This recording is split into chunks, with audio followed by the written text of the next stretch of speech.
Au commencement, Dieu créa. Genèse chapitre 1, verset 1.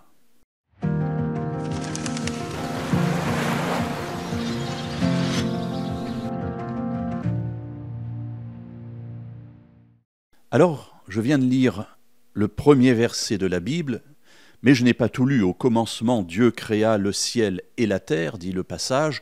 Moi, je me suis arrêté à « Au commencement, Dieu créa ». Aujourd'hui, je voudrais simplement amener une réflexion, c'est que la Bible débute par la présence d'un Dieu créateur. Et j'aime à penser que dans ma vie aussi, ce qui débute a pour origine un Dieu créateur. Alors cela peut être une action particulière que j'ai, une construction, une réflexion, ça peut être une méditation, peu importe le domaine, mais au commencement, Dieu. Et c'est Dieu qui crée. Alors, quel est l'intérêt de l'avoir au commencement de nos actes ? Souvent, dans nos prières, nous nous tournons vers Dieu et nous disons « Seigneur, voilà, j'ai bien réfléchi à tout ça, je te demande de bénir mes plans. Je te demande de bénir ce que j'ai prévu pour que cela aboutisse. » Alors, je comprends cette prière, d'ailleurs, moi-même, je l'ai déjà dite et il m'arrive encore de le dire. Parce que j'ai la conviction que cette réflexion, justement, je l'ai eue avec Dieu.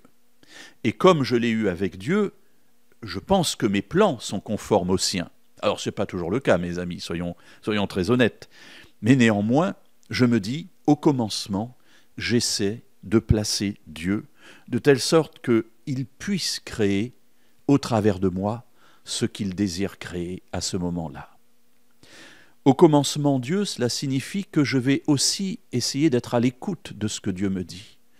La prière n'est pas simplement un temps où je parle à Dieu, mais la prière doit devenir aussi un temps où j'écoute ce que Dieu me dit. Écouter Dieu, c'est faire silence. Si je parle tout le temps et que je remplis mon temps de prière de parole, alors lui-même n'a plus le temps de me parler, ou s'il me parle, je ne l'entends pas.